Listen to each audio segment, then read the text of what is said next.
En Aragón Radio, Historia de Aragón, con Sergio Martínez y Santiago Navascués.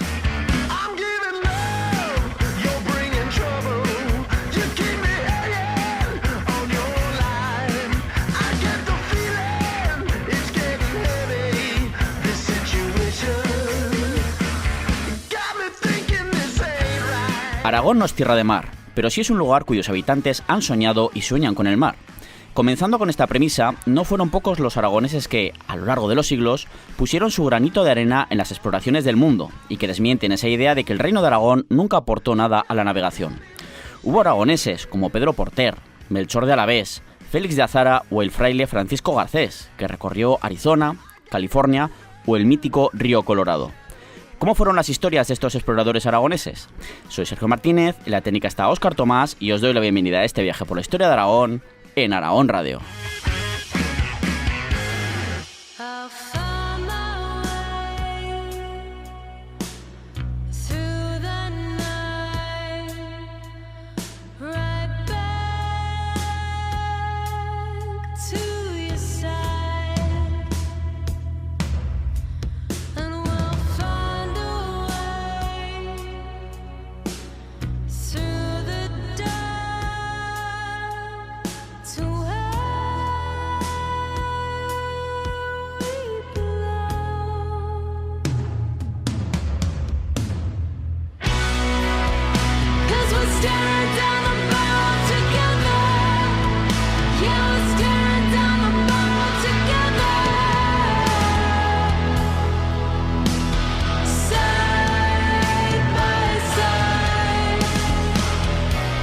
Como decía en la presentación, y quizás porque en general la tan preciada agua no es precisamente un elemento que abunde en gran parte de esta tierra, el mar es algo en lo que muchos tenemos cierta fijación, o al menos yo en particular. Por supuesto, también tenemos la mente en las montañas, pues fue en los valles del Pirineo donde nació Aragón como entidad política. Pero fueron los monarcas de esta entidad, cuando todavía a mediados del siglo XI era un reino recién creado, los que se propusieron un gran objetivo: conquistar todo el Valle del Ebro y alcanzar la salida directa al mar. Esto no era por casualidad, y es que, a decir verdad, era tan solo la idea de hacerse con los dominios que, sin ir más lejos, llegó a tener la taifa de Zaragoza, de la dinastía Udí, en su máximo momento de esplendor. Algo que vivió el rey aragonés Sancho Ramírez y que estableció como objetivo de su linaje el hacerse con todas aquellas tierras, desde Tudela, desde Tarazona, pasando por Saracusta, llegando incluso hasta Tortosa. Sin embargo, los avatares del tiempo y decisiones de monarcas como Jaime I, que eso no conocemos de sobra, pues dejaron al Reino de Aragón sin esa tan ansiada salida al mar. Algo que de todos modos no impidió, por un lado, la aportación del reino aragonés a la expansión de la corona por el mar Mediterráneo, ni tampoco que un puñado de aragoneses fueran, de un modo u otro, partícipes también de ensanchar los mapas del mundo. Y hoy os vamos a contar solo algunas de esas historias. Y para hablar de todo ello, pues como siempre me acompaña el doctor en Historia, Santiago Navascués. Bienvenido una semana más, Santiago. Hola a todos, queridos oyentes. Para empezar, las Américas, ¿no? Pues eran patrimonio en origen, ¿no? del Reino de Castilla, en esa monarquía hispánica de los siglos XVI y XVII, pero esto no significa, pues que algún que otro aragonés no hubiera por allí.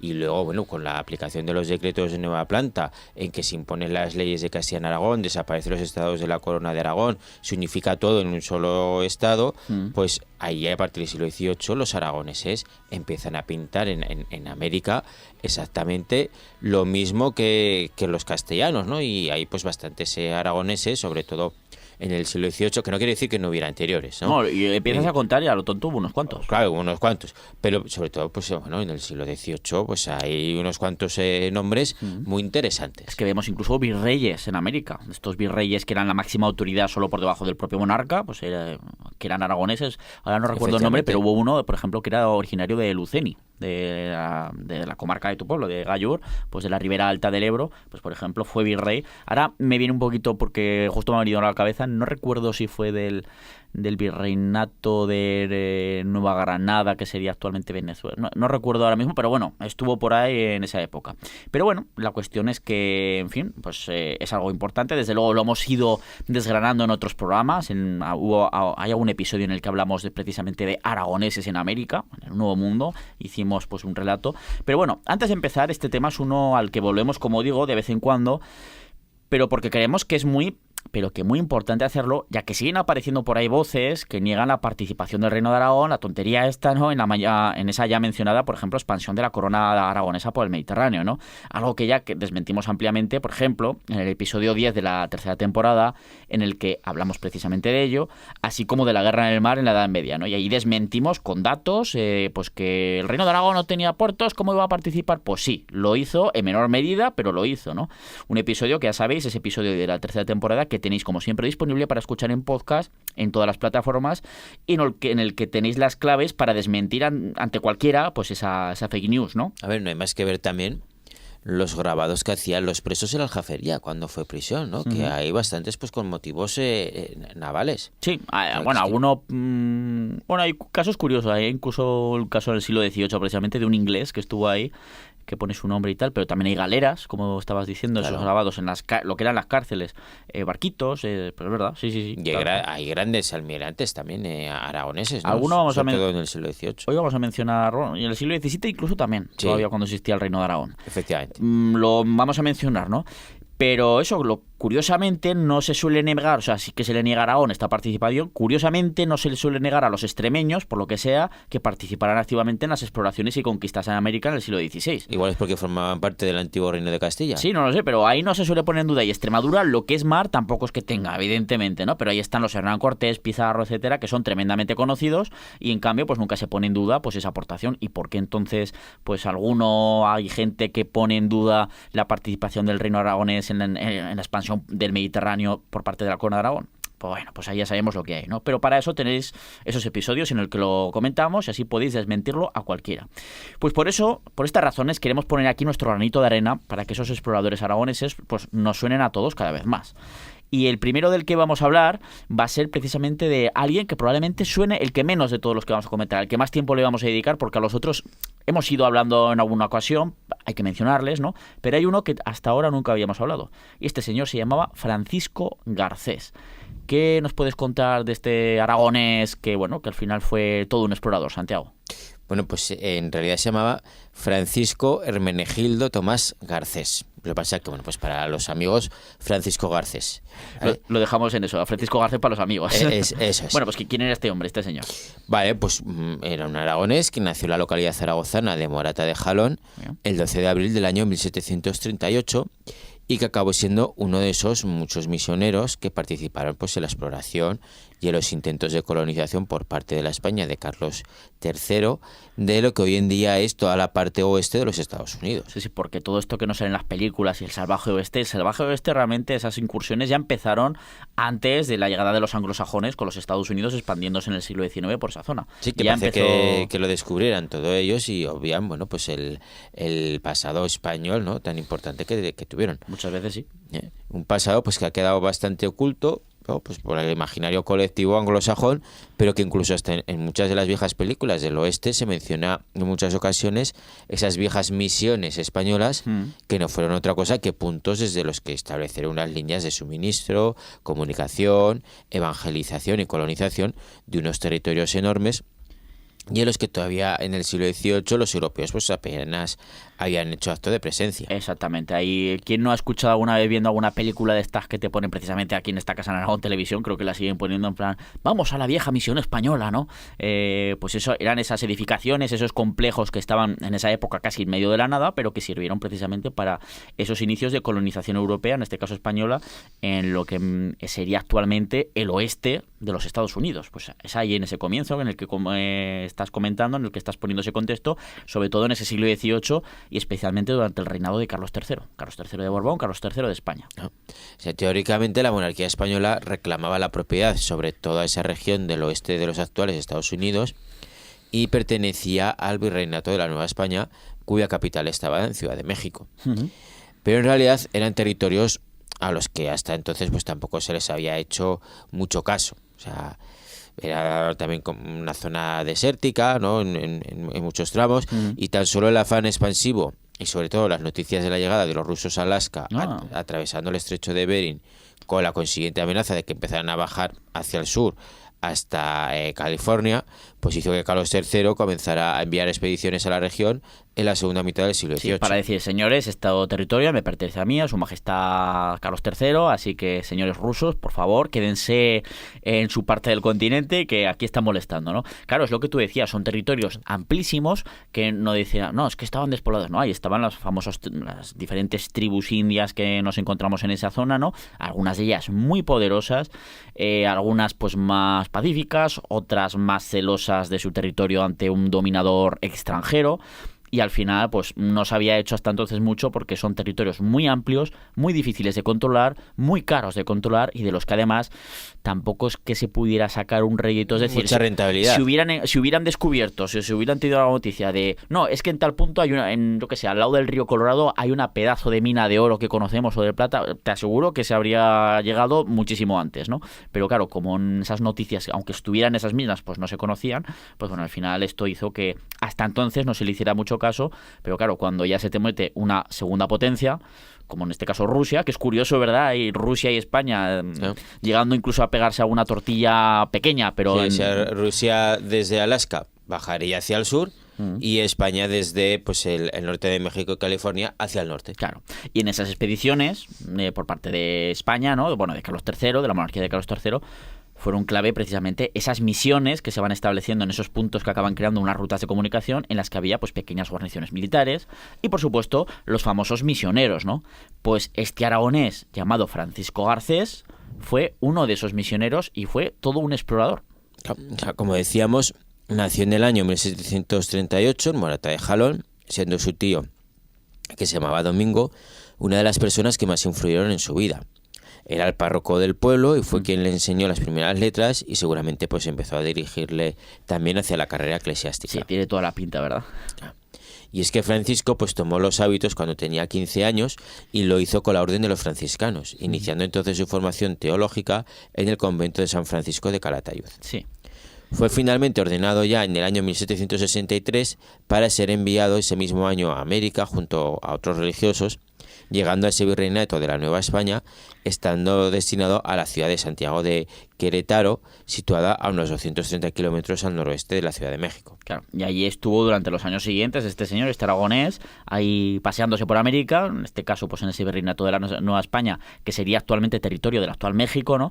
Y pues estuvo en la misión franciscana de la zona, de esta ciudad de Santiago de Querétaro, hasta que una decisión tomada otra vez por el rey Carlos III de España, en este caso en el año 1767, pues le cambió la vida, ¿no? Cambió la vida de este fraile aragonés literalmente para siempre y de hecho le empujó a acabar siendo, seguramente sin esperarlo ni quererlo, pues todo un explorador, ¿verdad? Efectivamente. ¿Y cuál sería esa decisión? Bueno, pues que en marzo de 1767 el monarca tomó la decisión de expulsar por decreto de España y de todas sus posesiones a la Compañía de Jesús, es decir, a los jesuitas. Los jesuitas, ¿eh? Sí. Lo hizo... A ver, la verdad es que la orden de los jesuitas estaba teniendo ya muchísima poder y había pues que atarla en corto, ¿no? Lo hicieron en varios países. O eso fue la excusa también. Pues, sí. Entonces, bueno, pues lo hizo siguiendo... No, pues Carlos III lo hizo siguiendo el ejemplo de lo que ya habían hecho pues en Portugal y Francia unos años antes y necesitaba un pretexto y entonces pues tomó como excusa el acusarles a los jesuitas de ser los instigadores del motín de Esquilache que se desarrolló en Madrid en 1766. El famoso motín de Esquilache, ¿no? Un motín llamado así porque fue contra... Bueno, esto era lo que se decía, ¿no? Que era contra el ministro principal del rey Carlos, que era precisamente el italiano Leopoldo de Gregorio y Masnata, marqués de Esquilache, de ahí lo de pues el motín de Esquilache, ¿no? Y era en contra pues de sus políticas reformistas, ilustradas, muchas de ellas, y también evidentemente porque fue un motín popular, pero también muy bien orquestado por el poder, pues, sobre todo por gente poderosa que decía, va a venir aquí este extranjero que se ha traído el rey Carlos, que antes había sido, recordemos una vez más, rey en Nápoles, luego se convirtió en rey de España, y claro, se trajo a gente de su confianza que había estado junto a él en Nápoles, como este marqués de Esquilache. Este señor, este napolitano, nos va a quitar a nosotros puestos que por cuna, como nobles que somos, nos corresponden a nosotros de forma legítima. Será su pensamiento. Pues de ahí que buscaran con cualquier excusa acabar, y al final lo consiguieron, porque acabaron obligando al monarca a quitar a este ministro, ¿no? A este marqués de Esquilache del poder. Y bueno, y recordemos que el eco más importante y de hecho el más violento que hubo en España de este motín de Esquilache, cuyo epicentro fue Madrid, fue en Aragón, y fue precisamente en Zaragoza. Hubo también en algunos otros lugares de Aragón, pero lo más importante fue en Zaragoza, con ese motín del pan, o motín de los broqueleros, que os hemos contado alguna vez en este programa, ¿no? Aunque es verdad que en el caso zaragozano fue unos días más tarde de Madrid y estuvo más motivado, pues por ejemplo, por cosas que nos pueden sonar, quizás, que porque al final esto es como siempre decía Esteban Sarasa. De rabiosa actualidad. Sí, esto es como siempre mencionamos y como siempre nos dijo Esteban Sarasa, nuestro profesor en la carrera de medieval, de historia medieval, de que la historia es como la morcilla, está hecha de sangre y se repite, ¿no? Porque fue precisamente por el alza de precios de alimentos básicos, como el pan. Pero no solo eso, el elevado precio que estaban alcanzando los alquileres de vivienda por temas, pues eso, por temas meramente políticos y tal, pues al final eran esas las cuestiones que acabaron pues provocando un motín en Zaragoza muy importante y que fue reprimido a sangre y fuego en la capital aragonesa. Vamos, que se mezclaron aquí varias cositas, ¿no? O sea, Esquilache era la excusa, sí, pero bueno, pues hubo un sector de nobles que no le gustaba pues que tuviera tanto poder este señor extranjero, pero bueno, pues a la vez la gente pues se amotinó pues también por por carestías, una crisis de subsistencia, sí, económica, etcétera, etcétera, no solo en Madrid, sino en todo el país. Y en Zaragoza pues fue uno de los sitios más violentos, ¿no? Sí, sí. Como decías. Y fue reprimido, como digo, además especialmente a manos del conde de Aranda, famoso, ¿verdad? Eso es. Y pasaron años y aún se seguía ejecutando a gente por su participación en este motín de los broqueleros, ¿no? O sea, sé que es que... En las primeras semanas hubo ejecuciones y claro, los cadáveres eran colgados en la Puerta del Carmen. Ojo, eso es. Y parecía calmada la cosa, pero vemos que a lo mejor pasan 2 o 3 años y ejecutan a alguno que participó en este motín, ¿no? Pues si que os interesa, si no lo habéis escuchado o que si queréis recordarlo, pues todo este motín del pan o de los broqueleros en Zaragoza os lo contamos con todo detalle en el episodio 8 de la 5ª temporada. Ya sabéis que lo tenéis disponible, como siempre, en podcast, ¿no? Y bueno, y como decíamos, lo de ser los instigadores del motín de Esquilache, esto, los jesuitas, que estamos hablando de ello, por eso, pues bueno, fue la excusa que se tomó para expulsar de España y de todas sus posesiones a esta orden monástica, a los jesuitas, en ese año de 1767, cuando tenemos a este Francisco Garcés, este aragonés, en tierras americanas, ¿no? Los cuales, estos jesuitas, claro, también tenían una importante presencia en América, ¿verdad? Sí, de hecho, un gran ejemplo de ello y perfecto para los cinéfilos es la película La Misión, dirigida por Roland Joffe, con Robert De Niro y Jeremy Irons como grandes estrellas, y por supuesto pues con la inolvidable banda sonora de Ennio Morricone. Sí, sí, ¿no? Todo el mundo, vamos, yo creo que la mayoría ha visto esta película, o como mínimo, pues la tonadilla de la canción, ¿verdad? La principal le suena, seguro, claro, que sí. Así que claro, al ser expulsada la Compañía de Jesús, pues alguien debía tomar el relevo, el vacío que dejaban en aquellos inmensos dominios pues americanos.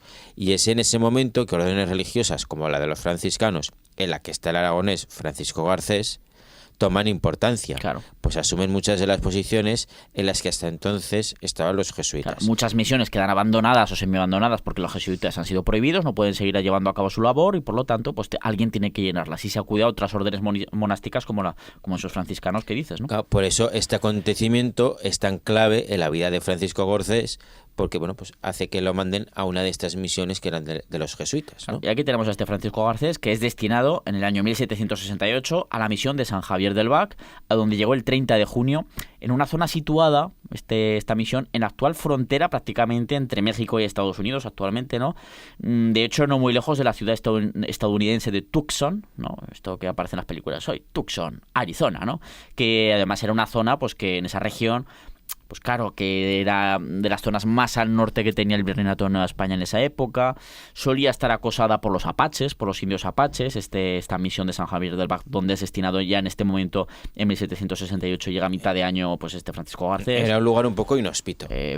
Como mínimo peligroso, desde luego. No, entonces, bueno, pues desde aquella misión, pues Francisco continuó con la evangelización que llevaban haciendo los jesuitas en la zona desde hacía años, y tuvo muchos contactos con los indios Pima de los cuales aprendió su lengua, a la par que trató de enseñarles castellano. Sí, porque esto es importante en el caso de Francisco Garcés, porque es probable que no sea la típica figura de un monje, bueno, de un misionero que está obsesionado, ¿no? Tenemos que convertir, que esté seguro que también tenía su obsesión, ¿no? Pero aquí vemos también que se molesta, evidentemente, para tratar de comunicarse con ellos, pero no solo se molesta en enseñarles castellano, en su caso, como solía ser normal, sino también, oye, si para ello tengo que aprender también su lengua. O sea, vemos en los cuadernos, en los diarios que iba tomando este hombre, vemos cómo, oye, pues se va tomando anotaciones, se toma la molestia de aprender en cierta medida las lenguas de los indígenas de la zona. En general, esto es la iglesia de la época, ¿no?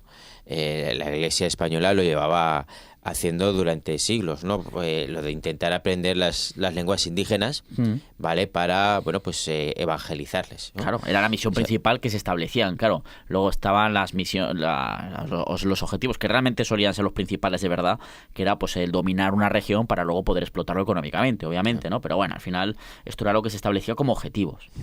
Y estando allí, pues Francisco pues tuvo que vivir varios ataques de los apaches a la misión, como el del 2 de octubre de 1768 o el que hicieron en febrero del año siguiente. Vamos, que de retiro tranquilito nada, ¿verdad? Nada. Pero a partir de aquí pues llegan sus primeros trabajos de exploración una vez que llevaba ya unos cuantos años viviendo en la zona. Entonces, en 1771 realizó varios viajes exploratorios que fue registrando en un diario, recorriendo ríos como el Gila, que es un afluente del río Colorado. El famoso río Colorado, ¿no? Con su famoso cañón, el cañón del río Colorado. Exacto. Y aquellas anotaciones que tomó fueron fundamentales para conservar algunos de los topónimos de la zona que usaban los indígenas y que de otra forma pues quizás habrían perdido. Sí. Mientras tanto, y justo en esos años, se empiezan a desarrollar los intentos de profundizar en el territorio americano cada vez más hacia el norte, especialmente hacia la Alta California, para tomar posesión de aquellas tierras y frenar cualquier intento de expansión de los rusos desde Alaska. Sí, que desde luego ya hemos comentado que algunos, no es el tema del programa, ¿no? Pero sí que hubo contactos, la mayor parte diplomáticos, pero bueno, una torta me parece que hubo por ahí, por esa zona, ¿no? Y bueno, pues al final era lo importante, sobre todo, que si llegaban hasta ahí, y desde luego llegaron hasta la Alta California, era dejarles claro a los rusos, decir, esto es territorio del rey de España. O sea, no bajéis más porque si no la tendremos, ¿de acuerdo? Y bueno, fueron precisamente los franciscanos a quienes les tocó participar en aquellas exploraciones hacia la Alta California, establecer unas nuevas misiones desde las que evangelizar a los indígenas y ponerlos, si era posible, bajo el vasallaje al rey de España, ¿no? Y en todas estas acciones, pues ¿quién destacó? Pues precisamente el fraile franciscano Junípero Serra, quien desde la Baja California y desde el año 1769 comenzó la exploración. Sí. Y bajo las órdenes de Junípero Serra estaba precisamente este aragonés que fue Francisco Garcés. Claro. Y es que, por entonces solamente existía una ruta para llegar a la Alta California, que era la marítima. No se había conocido todavía una ruta segura para ir por tierra adentro, ¿no? Claro, entonces era necesario explorar una ruta por tierra que hasta entonces era totalmente desconocida y que facilitará la creación de una posición avanzada en California que acabaría cristalizando con la fundación de la ciudad de San Francisco en el año 1776. De hecho, el propio nombre de la ciudad muestra lo importante que fueron los franciscanos en la exploración de la región. San Francisco, no es casualidad que se llame San Francisco. Exactamente, precisamente por eso estos franciscanos, ¿no? Como este aragonés, ¿no? San Francisco, ¿no? Eso como le dicen ahora. Pues en esas exploraciones, que sepáis que participó Francisco Garcés bajo el control de Fray Junípero Serra, ¿no? A su servicio. Que es verdad que, por ejemplo, a Junípero Serra sí que se le da cierta bola en estados como Arizona, Nuevo México, como uno de los hombres o padres fundadores que le llaman, tienen esculturas y tal, estatuas, y a pesar de que en España no es demasiado conocido. Y bueno, luego lo mencionaremos, pero también el aragonés, Francisco Garcés, también tiene unos cuantos reconocimientos por ahí, a pesar de que aquí en Aragón no se le conoce absolutamente en ningún sitio más que si acaso en su pueblo natal. Exacto, o sea, bastante más reconocimiento tienen allí que aquí. Sí. Bueno, pues Francisco fue una persona clave en todo ese esfuerzo exploratorio por el bajo río Colorado en la búsqueda de una ruta que permitiera llegar por tierra hasta la Alta California, pudiendo quedar conectada a través de una ruta permanente con la capital del virreinato de la Nueva España. Para poder garantizar ese comercio, claro, las comunicaciones, la defensa en caso de que fuera necesario, pero para eso había que encontrar una ruta, porque claro, coges el mapa y te dices, pero qué tontería, conseguir una ruta, pues tiras para el norte. No, es que la zona geográficamente debe ser compleja y sobre todo en una época en la que no se conocía prácticamente nada en lo que es actualmente ese oeste de los Estados Unidos, ¿no? Con valles, con montañas que había que sortear y por eso... zonas desérticas. Claro, y por eso zonas en las que además era muy peligroso cruzar precisamente por tribus, algunas de los pueblos indios que llegaban, claro, veían gentes que las veían como una amenaza y evidentemente contestaban, ¿no? Muchas veces de forma violenta, igual que los europeos también lo hacían, o sea que al final... No era fácil, Claro. no era nada fácil establecer una ruta. Claro, y por eso de estos esfuerzos durante esa década de 1770 en la que tenemos este aragonés participando de lleno en este proyecto para llegar a esa Alta California. Claro, y en el contexto de ese proyecto pues dirigió varias exploraciones por la región, muchas veces organizadas por su propia cuenta, siendo su labor clave pues para la apertura de nuevas rutas y un mayor conocimiento de un territorio casi inexplorado por parte de los europeos hasta entonces. Exactamente. Entonces, en el año 1773 participó también en un viaje exploratorio que estuvo, en este caso, al mando del soldado Juan Bautista de Anza, con el objetivo de llegar por fin a esa Alta California, cosa que se logró para finalmente establecer esa ciudad de San Francisco. En el año 1775, eso es.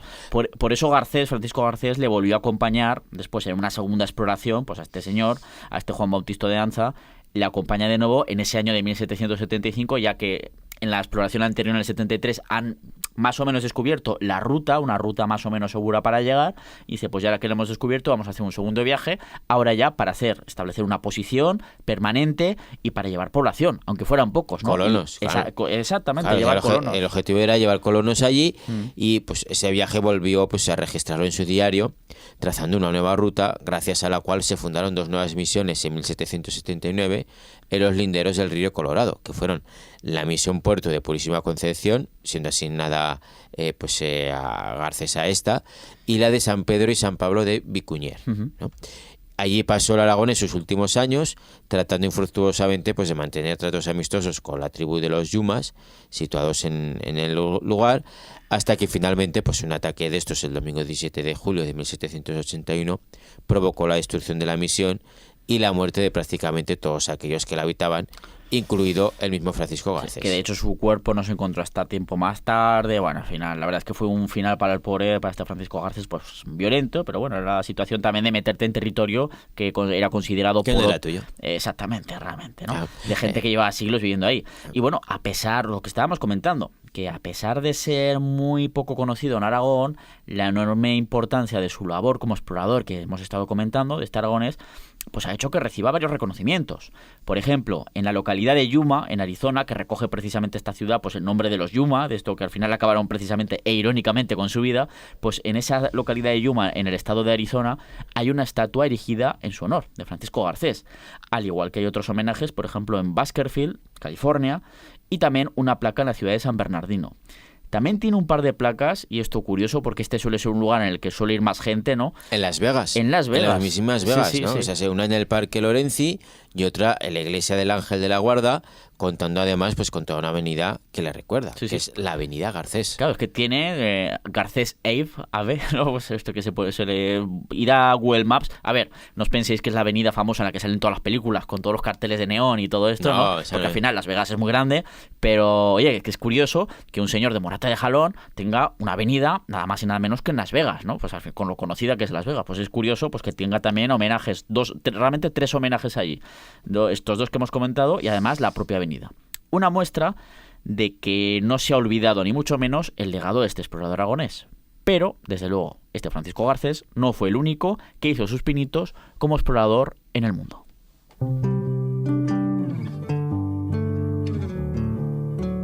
Historia de Aragón.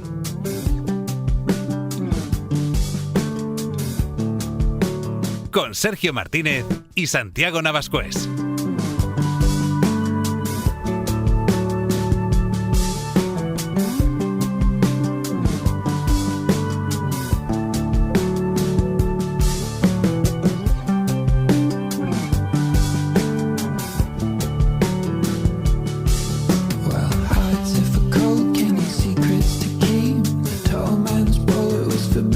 Fast asleep, and to hold over waves, feel it breaking, marks his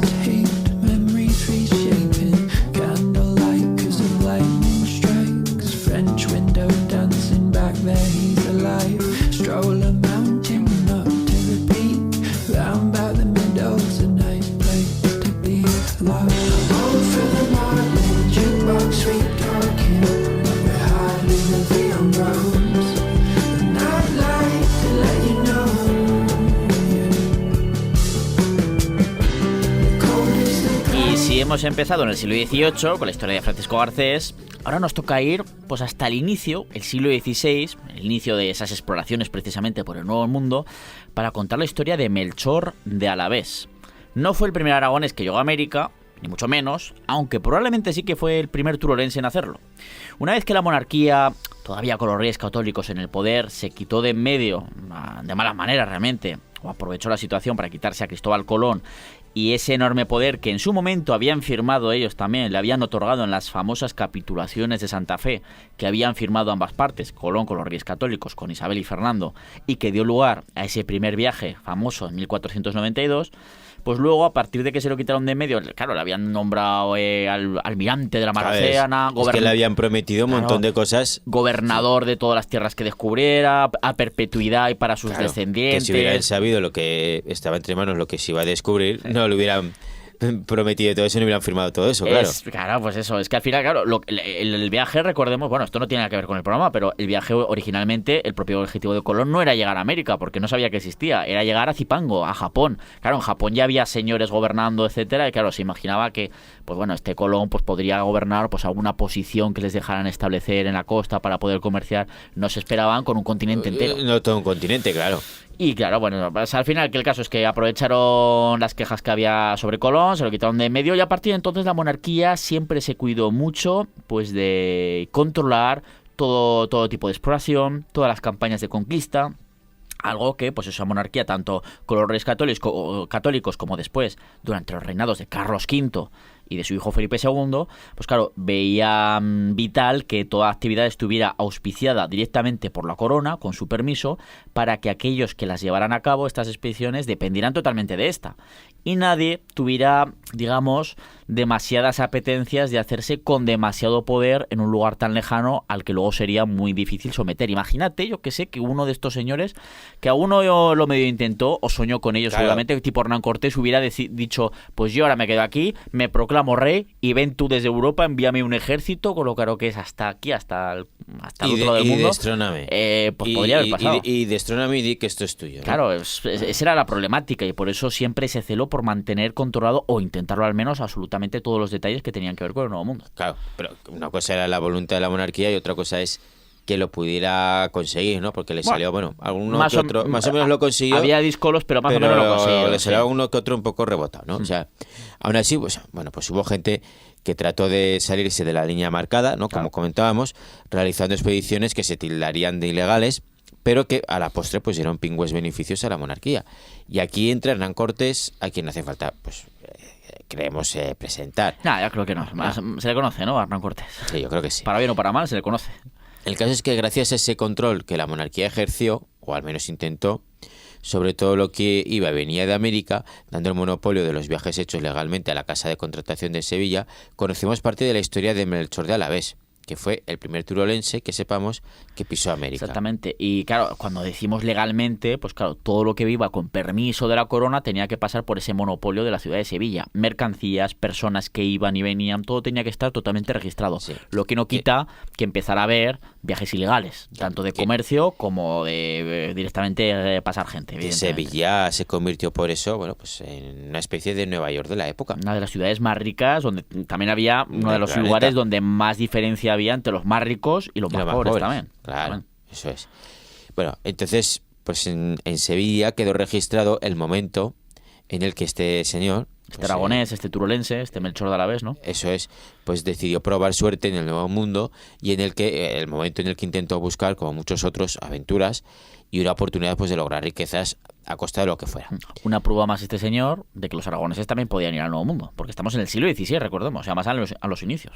Exacto. Entonces, bueno, pues en el archivo de la Casa de Contratación de Sevilla se conserva un documento en el que se ve el registro del viaje de este Melchor de Alavés, que embarcó el 16 de marzo del año 1517 hacia el Nuevo Mundo, asentándose en la isla de Cuba, actualmente Cuba. ¿Vale? Bueno, ya en esa época se le llamaba Cuba, o sea, la isla de Cuba se le llamaba ya así, Y bueno, pues ahí estaba, era la gran isla principal de las Antillas y del Caribe, evidentemente, y desde ahí pues estaba desarrollándose esa labor de colonización.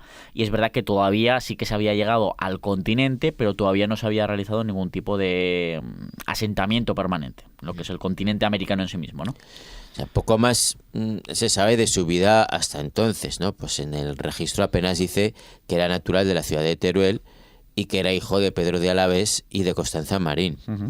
Una vez llegó a Cuba, Melchor participó en alguna pequeña exploración por el Caribe, pero al final, bueno, pues el destino le llevó a participar en la expedición que comandó Hernán Cortés. Uh-huh.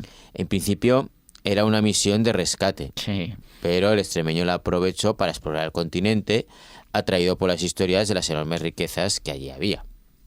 De esa forma, acabó contactando con varios indígenas y conociendo al imperio mexica o azteca, que por entonces era el gran dominador de la región y que tenía sojuzgados pues, a otros pueblos.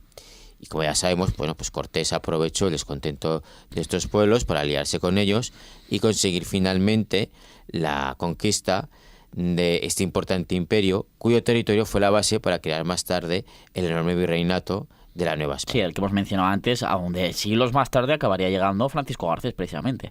Bueno, pues este Melchor de Alavés participó precisamente en las campañas de exploración, acompañó a Hernán Cortés primero y acompañó en estas campañas de exploración y también de conquista, como uno además de los oficiales de Hernán Cortés, como uno de sus capitanes, conociendo, pues por ejemplo, esa primera llegada cuando llegan a la deslumbrante y enorme ciudad de Tenochtitlán. O sea, esa ciudad en el lago Texcoco, que luego fue desecado, la ciudad fue destruida, que es donde luego se acaba levantando precisamente Ciudad de México, la actual Ciudad de México, y que bueno, pues al final, pues como digo, pues en los combates, en las luchas, acabó siendo finalmente, por desgracia, destruida esta enorme ciudad que debía ser tremendamente deslumbrante y algo totalmente diferente a lo que unos europeos como estos pues estaban acostumbrados, obviamente, ¿no? Y bueno, pues este Melchor de Alavés, este aragonés, este turolense, es, por ejemplo, nombrado en varias ocasiones pues, por algunos de los cronistas que contaron tiempo después el proceso de conquista. Por ejemplo, Antonio de Herrera y Francisco de Burgos, ¿no? Pues lo mencionan.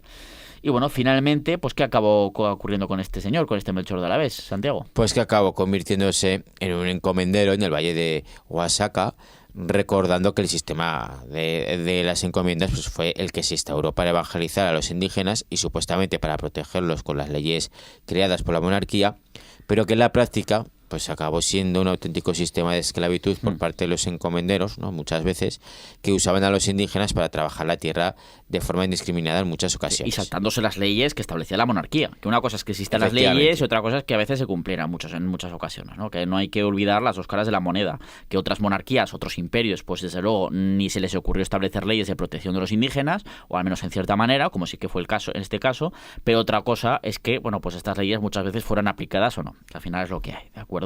Y bueno, pues que también es importante. Así que vemos que este turolense, el primer turolense, al menos que se sepa, que llegó al continente americano, este Melchor de Alavés, pues lo cierto es que parece que se fue a hacer las Américas, como se suele decir, y ya no regresó. Se quedó ahí pues con un potentado en el Valle de Oaxaca y ahí se quedó.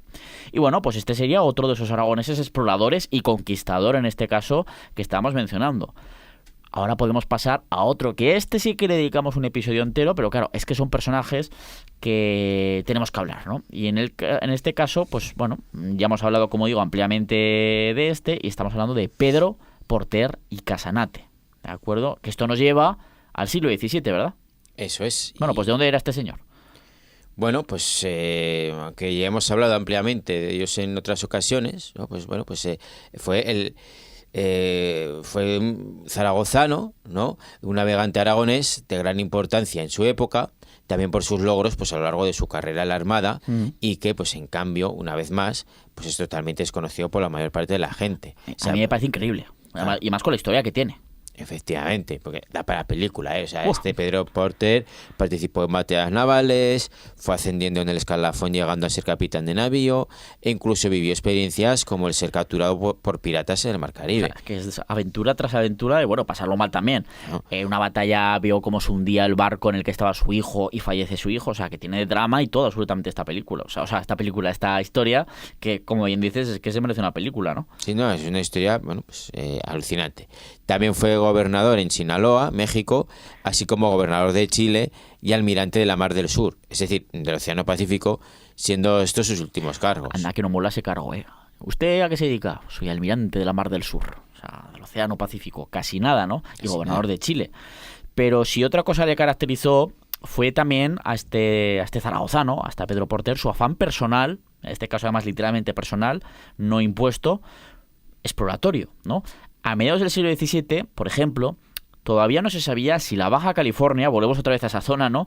Esa larguísima y estrechísima península que está en el Océano Pacífico, que pertenece actualmente a México y que tiene su inicio justo ahí en la frontera con los actuales Estados Unidos, pues a esas alturas, a mediados del siglo XVII, no se sabía todavía si realmente era una península o una gran isla. Claro, porque lo que habían descubierto era la puntica de esa península. Claro. O sea, se faltaba... Y bien larga que es, además. Pero claro, en esa época todavía no estaban del todo seguros si era una cosa u otra. Claro. Entonces, bueno, pues el aragonés Pedro Porter estaba casi, podríamos decir, que obsesionado con que la monarquía, que seguía controlando cualquier tipo de iniciativa exploratoria, le concediera un permiso pues para explorar la zona. Y entonces tenía el objetivo de ver además si existía alguna bahía bien protegida en la que poder establecer una base naval desde la cual poder proteger mejor el comercio que llegaba desde Asia por el Pacífico con ese gran convoy anual conocido como el Galeón de Manila, porque hay que recordar que las Filipinas pertenecían por aquel entonces a la corona, que la importancia de la monarquía hispánica, de la posesión de las Filipinas no era otra que ser una base de comercio desde el cual comerciar con China, con Japón, con toda esa región. Todo eso iba a Filipinas y una vez acumulado todo, Filipinas zarpaba un enorme convoy anual de decenas, incluso cientos de barcos. Iba a México y de México a España. Exactamente, o sea, era la primera vez que se conecta comercialmente de forma directa Asia, o en este caso el Extremo Oriente, China, Japón, con América, a su vez por en medio, y con Europa. O sea, fue algo tremendo. Bueno, pues al final, y después de varias peticiones, el zaragozano pues consiguió el permiso, ¿no? Pero tenía que pagar de su propio bolsillo los gastos. Vale, sí, te damos el permiso, pero te lo pagas tú. Dices, joder, Pedro Porter también. Tenía un morro también. Un morro alucinante. Y preparar una misión de exploración de este tipo con armar varios barcos, tripulación, no era barato. Te dejabas una fortuna. Pues aún así, organizó un par de viajes, ¿no? Sí, organizó 2 viajes entre los años 1647 y 1649, aunque finalmente no logró descubrir si la Baja California era una península o una isla. Y no es extrañar, pues es que es una península que tiene casi 1.100 kilómetros de largo, que se dice pronto. No es un saliente de tierra, no, es que tiene tela. O sea, y claro, normal, si ahora encima... Claro, si le hubiera pagado la corona, probablemente hubiera terminado con la misión, las 2 exploraciones. Pero como lo estaba pagando con sus perras, empezaba a navegar, pasan días, no llega, está mirando las cuentas, los números no me salen. Oye, que nos volvemos. Lo vuelvo a intentar, lo mismo. Pues al final, pues eso, no se consiguió descubrir, pero ahí están los intentos por descubrir o intentarlo, si la Baja California pues era una isla o realmente pues lo que es, ¿no? Es una península. Y ya para terminar, que es que como decíamos, pues ya hemos hablado tanto de Pedro Porter como de nuestro siguiente y último protagonista, hemos hablado de ellos, pero es que al final si estamos hablando de exploradores aragoneses es que tenían que estar aquí, ¿no? Y ese último gran protagonista es nada más y nada menos que Félix de Azara, ¿verdad? Sí, eso es, ¿no? Probablemente sea el único de todas estas figuras que es algo más conocido en la actualidad, aunque no lo suficiente para las aportaciones que hizo. Exactamente, porque esta menos tiene a un colegio, creo, a un instituto, tal, tiene más homenajes, tiene barcos, creo que la Armada Española actualmente creo que hay un barco dedicado a Félix de Azara, pero aún así, no, para lo que hizo, lo que vamos a volver a recordar, pues es que no, es verdad, Santiago, tienes razón, que es que no se le da la bola que debería dársele este hombre. Yo creo que no. O sea, hay que regresar de nuevo al siglo XVIII. Pues Félix de Azara nació en el seno de una familia noble, los señores de Lizana, el 18 de mayo de 1742, en la localidad ocense de Barbuñales. Como era un hijo segundón, pues le tocó hacer carrera militar, algo que le llevó a ser ingeniero y cartógrafo. Estudió primero en la Universidad Sertoriana de Huesca y después en la Real Academia Militar de Matemáticas y Fortificación de Barcelona, saliendo de ella como cadete en el año 1764. Pues bien, en los años siguientes fue ascendiendo en el escalafón, llegando a ser lugarteniente en 1775, mismo año en el que participó en la expedición para conquistar la ciudad de Argel y en la que fue gravemente herido, aunque acabó sobreviviendo. Sí, menos mal. ¿No? Que era difícil, ¿no? Sobrevivir a unas duras heridas o unas fuertes heridas en aquella época, ¿no? Que no había antibióticos, desinfectantes y esas cosas, pero bueno. Pero es que además de su carrera militar y dentro de sus muchas aficiones estaba en la antropología y la naturaleza. Exactamente. Entonces, en el año 1777 España y Portugal firmaron el Tratado de San Ildefonso, comprometiéndose a enviar sendas expediciones a América del Sur para delimitar claramente las fronteras entre las posesiones españolas y portuguesas. Claro, porque en esa época, de hecho, era ya el segundo intento de hacer esto, porque había muchas, entre lo que era el Brasil portugués y el resto de la América española, pues había constantemente pues diferentes choques. Oye, pues es que la frontera llega hasta aquí, no llega hasta acá, no sé qué. Claro, es que sabes lo que pasa, que por el Tratado de Tordesillas, ¿no? Pues en teoría a Portugal le correspondía solo lo que es la puntica del actual Brasil. Pero como lo que hay en el interior son territorios selváticos, amazónicos, y pues como que a los españoles les dio igual esos territorios, y entonces los portugueses se fueron metiendo cada vez más para adentro, hasta llegar a las zonas que de verdad interesaban a los españoles. Que de hecho, vuelvo a mencionar otra vez precisamente la película de La Misión, que también, que ahí están los jesuitas. Está hecha en ese contexto. Pero es que también, de hecho, creo que está en el tratado anterior que intentan hacer. La película prácticamente empieza con esas reuniones entre España y Portugal para intentar dirimir, que no se consiguió en la primera vez, se vuelve a intentar en 1777 con ese tratado de San Ildefonso, que tampoco se logrará llegar a nada, pero bueno, se firma ese tratado y bueno, se comprometen pues eso, a enviar pues 2 misiones, una española y portuguesa, en este caso no misiones como las que hemos hablado antes con Francisco Garcés de colonización, bueno, de evangelización, sino 2 misiones diplomáticas, cartográficas para decir, vamos a llegar a un acuerdo.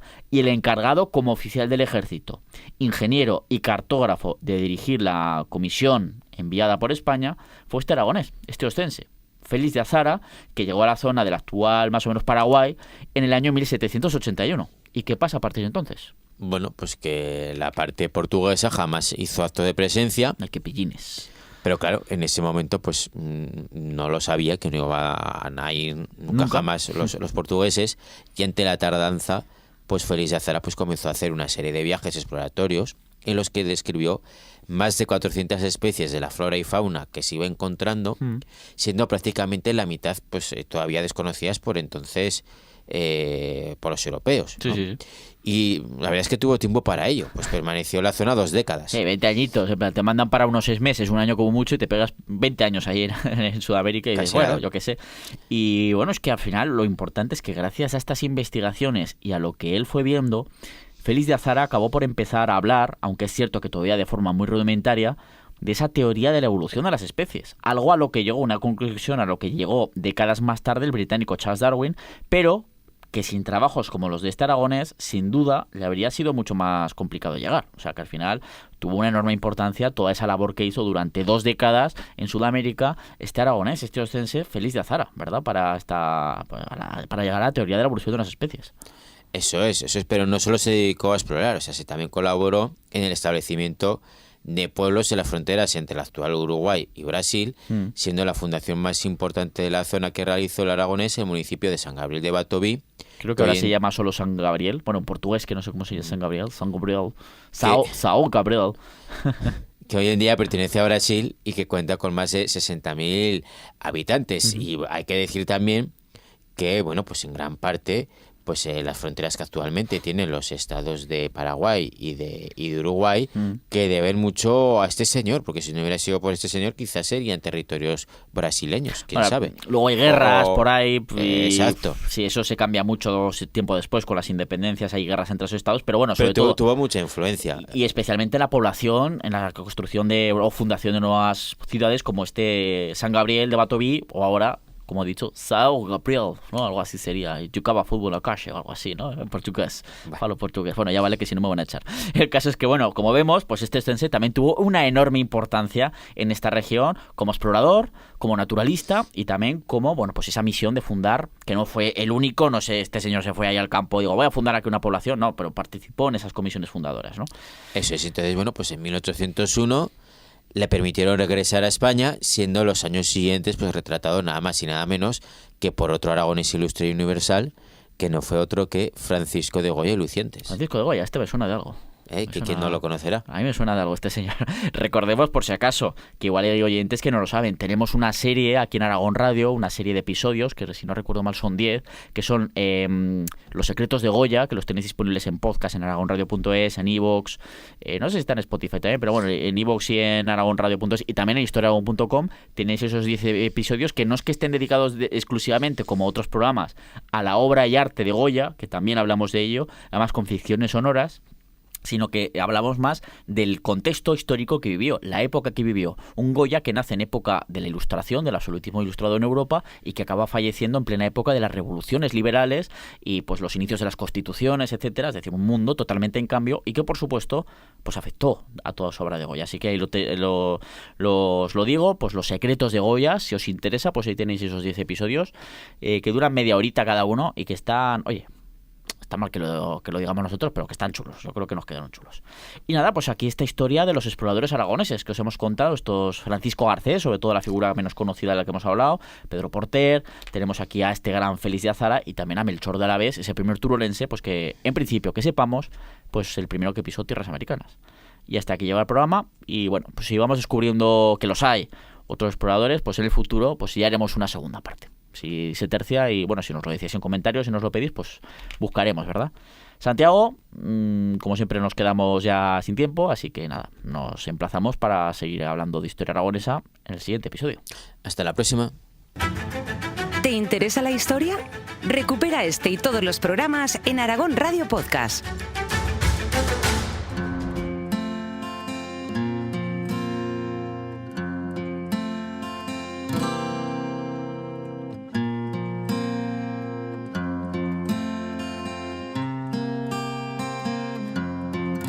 Cruzar los bosques, andar los prados, subir a puerto a ver el rebaño, vencer la montaña, mirar abajo, soñar con lo que al hombre le cautivó hace tanto. Y como siempre, pues ya sabéis que cada sábado tenéis en Aragón Radio un nuevo episodio. Se emite en la FM en Aragón Radio a partir de las 3 de la tarde. Y si no, pues oye, ya sabéis que la forma más fácil de escucharlo, si os lo perdéis o si no os va bien esta hora, pues simplemente es escucharlo en podcast. ¿Dónde encontrarlo? En las plataformas que siempre os decimos. En aragonradio.es, historiaaragón.com, iVoox, Spotify, Apple Podcast y también en el canal Historia de Aragón en YouTube. Dejadnos opiniones, comentarios, sugerencias de temas y como siempre os comento, porque es muy importante para nosotros y también espero que para vosotros, suscribíos porque así entre todos dar al like, al me gusta, porque entre todos alimentamos ese famoso algoritmo, ese dichoso algoritmo y conseguimos entre todos hacer llegar cada vez a más gente la apasionante historia aragonesa. En la técnica hemos tenido a Óscar Tomás y os esperamos para seguir haciendo historia, como siempre, en Aragón Radio. En Aragón Radio, Historia de Aragón.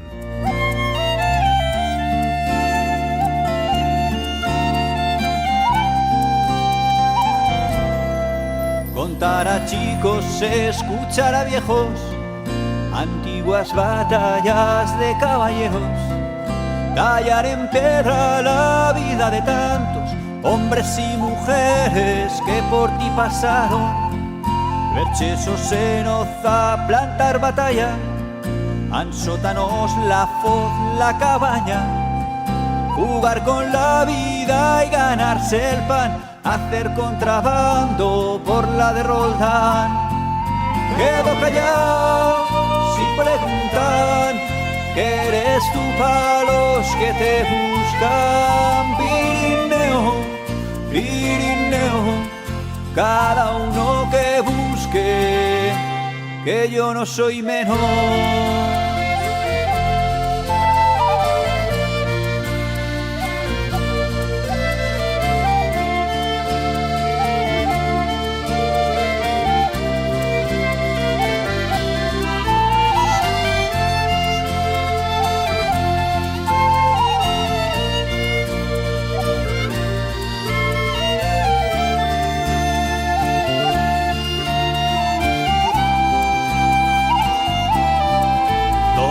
Castillo y Peñaforca, o al gigante de la Ribagorza, pasar Bachimaña, cara al infierno, besar la gran facha en pleno invierno, ver Mondarruego, remontar el Ara, soltar ganao, pasao, ver Natuara, salir de Broto en julio a la fin, saludar amigos en Gavarní.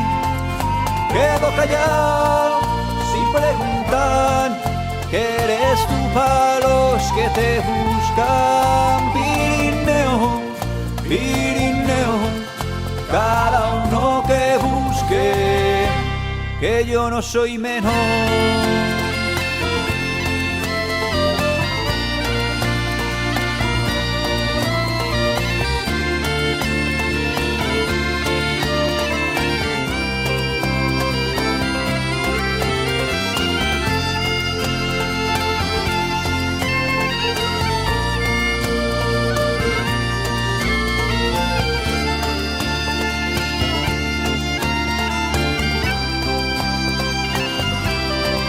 Sonar cañones para San Antón, quedar con las brujas en el turbón, enseñar secretos a compaire, solo dejar pasar a un tal Lucien-Briel, dejar libros por ayudar a padre, marchar de casa por nacer tarde, volver al tiempo al mismo lugar. Todos han cambiado, pero tú estás igual. Quedo callado sin preguntar, que eres tú para los que te buscan. Pirineo, Pirineo, cada uno que busque. Y quedo callado sin preguntar, que eres tú para los que te buscan. Pirineo, cada uno que busque, que yo no soy menor.